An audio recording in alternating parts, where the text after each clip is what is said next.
Yeah, this is Gabriel Shipton, and I'm very honored that he accepted my invitation to come to the State of the Union to hear the president address our country.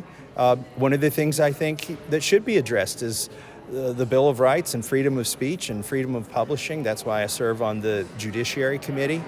But Gabriel has come to bring attention to Julian Assange's case, his brother, who's been unfairly prosecuted for many years and in prison right now, even without a conviction, for the crime, and I say crime, in air quotes, because it's not a crime to publish. For the crime of publishing actual facts that were inconvenient to our government. We've got a 200-plus year tradition of having freedom of speech and freedom of the press.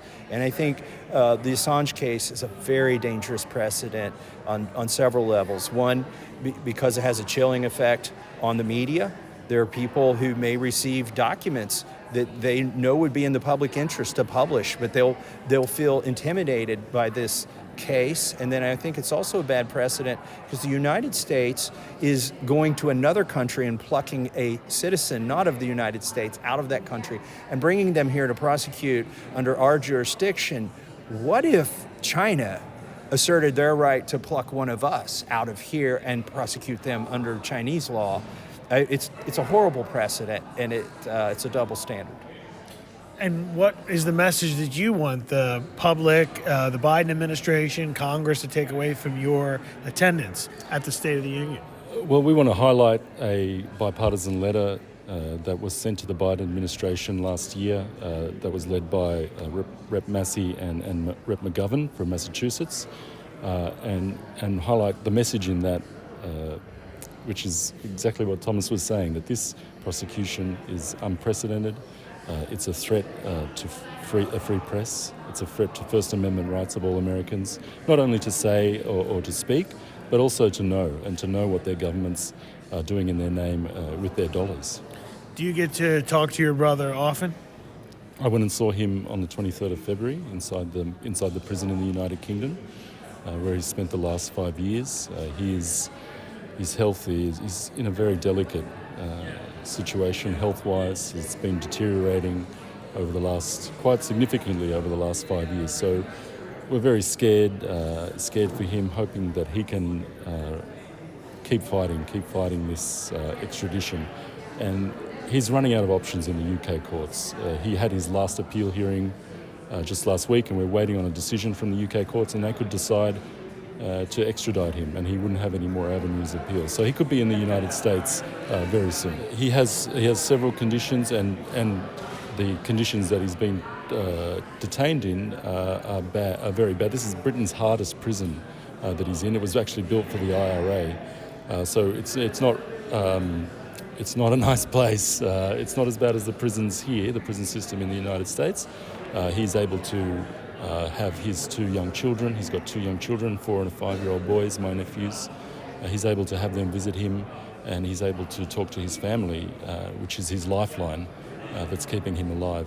But if he were to come here, that would all be cut off. So the UN has found that he's suffering the effects of psychological torture, and that has worn down his body. He had a mini stroke, I think 2 years ago.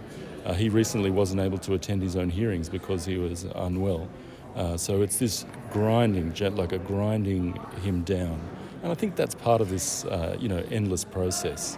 I think the DOJ is almost washing this prosecution through the UK system in order to really suppress the reporting on it here in this country. They can establish this precedent that publishing is a crime, but not have the attention on it that it would if it was here in the United States. And Congressman, the prosecution, I understand you want the Biden administration to drop the prosecution. Is there any other asks that you're trying to get in this area of Julian Assange? Yeah, it's very clear. Just drop the prosecution. And, we're in an election year, and most Americans are on Julian Assange's side. I hear from constituents in Kentucky that they are concerned about this case of Julian Assange. And, whichever presidential candidate weighs in on this, I think stands to gain. In the meantime, there's a third-party candidate who's going to take votes from either of those candidates who has been in support of Julian Assange. So I think it's relevant tonight because we're talking about the State of the Union. I think it's relevant to Congress to have Gabriel come here because we have this bipartisan letter, Republicans and Democrats who sent this, but it's also relevant because it's an election year here in the United States. And that candidate, so the viewers know, is RFK Jr., correct? RFK Jr., yes, who's taken the right position on this. It's not, by the way, it's not just the popular position, it's the right thing to do. And there's no damage politically to either side taking this up. And, it is true that Trump did not provide clemency to Julian Assange, and neither has Biden. But every time you change administrations, even when an administration wins a re-election, they change staff.